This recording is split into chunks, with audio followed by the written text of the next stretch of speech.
তোনকে ভালো রাখুক ভগবান, তোনকে সুখে রাখুক। আর এই প্যারালিসিস এই যন্ত্রণা, প্যারালাইসিস হয়ে গেছিল, শিরা খাঁচিয়েছে, এটা খাঁচিয়েছে, চালতে পারি না। প্যারালিসিস বাবু 3 বার হয়ে গেছে, 3 বার স্ট্রোক প্যারালাইসিস হয়ে গেছে। আপনি সাবধানে থাকবেন, চেকআপটা করে রাখবেন, ঠিক আছে? জ্বালন নাই রে বাবা, আমাদের জ্বালন কিছু নেই। হ্যাঁ, ওই পেপার গুড়িয়ে নিয়ে এসে এগুলো দিয়ে, এই তো এই জ্বালন রাখা জায়গা, ওই এইগুলো নিয়ে এসে এই রান্না করো।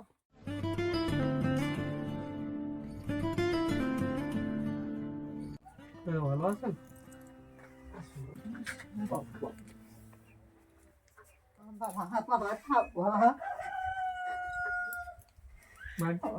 তোনকে ভালো রাখুক ভগবান, তোনকে সুখে রাখুক। বাড়িতে আর কে থাকে? আমার দুজনে আছি বাবা। হ্যাঁ, আমার দুজনে, স্বামী স্ত্রী দুজনে আছে, আর কেউ না। না গো বাবা। আপনি আর কাকু থাকেন? হ্যাঁ। তাহলে আইন ইনকাম করার মতো? আইন ইনকাম স্বামী যায়, তাও এখন আর 6 মাস আমি পড়ে আছি, যেতে পারে না, লোকেদের কাজ আর করতে পারে না। গিয়েছিল সামনে গোটাচারে কাজ করতে, লোকদের কাজ করতে পারে না, পায়খানা বমি করে সে আবার অসুস্থ হয়ে ঘরে এসে। ওখানে যদি পড়ি রই বাবু, কেউ জিজ্ঞাসা করেনি। এই 3 দিনের আগে মরে যেতাম, আমি কিছু ছিলাম না। খুব সংকীর্ণ অবস্থা হ্যাঁ, আমাদের। পেপার গুড়িয়ে নিয়ে এসে সম্পূর্ণ দেনা করে ওই যে একজনের বাড়ি থেকে রেশনের চাল নিয়ে এসেছি, তার পয়সা দিতে পারি না। এইটা না, 2 জায়গায়। হ্যাঁ, ওইটা আচ্ছা আচ্ছা দিয়ে গেছে রেশন থেকে। এই এটা হ্যাঁ 44 কিলো চাল আছে, এটা দিয়ে গেছে, তাও পয়সা দিতে পারি না। কিছু যদি বাজার সামগ্রীর জন্য কিছু অর্থ দেই, আপনারা নেবেন?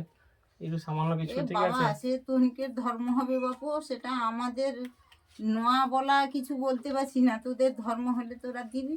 মোটামুটি আমাদের পক্ষ থেকে, আমার রাজকুমার, ঠিক আছে, আমি আর করলাম আমাদের পক্ষ থেকে সামান্য কিছু, ঠিক আছে? পরে আসবো, কথা দিচ্ছি, ঠিক আছে? সামান্য কিছু দিয়ে যাবো, ঠিক আছে? নিজ গোটা উঠি গিয়ে গোছিতে পারিনি বাবা, হাতটা ভাত বাড়ি খাইছি, হাঁড়ি উঠে পড়িয়েছি। 3 মাস স্ট্রোক প্যারালাইসিস হয়ে গেছে, অপারেশন, ঠিক আছে, 600-র উপরে সুগার। সত্যি কথা বলতে গেলে যারা বয়স্ক বাবা মায়েরা আছে, তারা তো আর সেরকম কায়িক পরিশ্রম করতে পারবে না। কেউ বসে বসে, অনেকে ঝাঁটা বাঁধে করে, অনেকে জাল বোনে।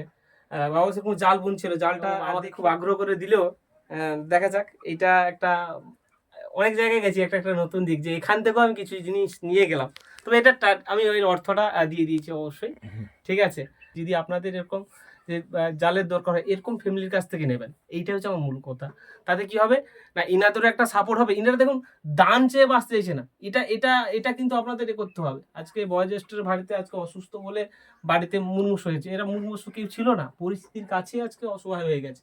সেই জন্য এরকম পরিবারের কাছ থেকে যদি আপনারা নেন বা করেন, তাতে কি হয়, এই পরিবারেরও সাপোর্ট হয়, ঠিক আছে? এবং হচ্ছে ইনারাও মোটামুটি কিছুদিন আরো ভালো থাকতে পারে। আপনারা ভালো থাকুন, এইটুকু। কষ্টের মধ্যে আছেন, আমাকে বলছিল কল্যাণ দা, আমি বলছি আসবো বাবা, আজ 3 দিন রাতে মরিছি রে বাবা। আপনারা ভালো থাকুন, ঠিক আছে? আর করবেন না। আর একটু আপনারা যারা দেখছেন, আমার ছোট্ট করে একটু আপনাদের জন্য বার্তা, যে দেখুন, দেখেই বুঝতে পারছেন কষ্টের মধ্যেও আছে। আমি কল্যাণ দা এবং রাজকুমার, জানেন না, নতুন বলার নেই, ব্যাঙ্গালোরে থাকে। আমাদের পক্ষ থেকে সামান্য কিছু দিয়ে গেলাম। যদি মনে হয় আপনার মতো পাশে এসে দাঁড়াবেন, অবশ্যই দাঁড়াতে পারেন। নাহলে আপনাদের কাছে অনুরোধ, বার্তাটা শেয়ার করবেন, যাতে আপনার জায়গায় কেউ মানবতার প্রতীক হিসাবে এই বাবা মায়ের পাশে এসে দাঁড়াতে পারে। দিনের শেষে এইভাবেই বেঁচে থাকুক মানবতা। নমস্কার, সবাই ভালো থাকবেন।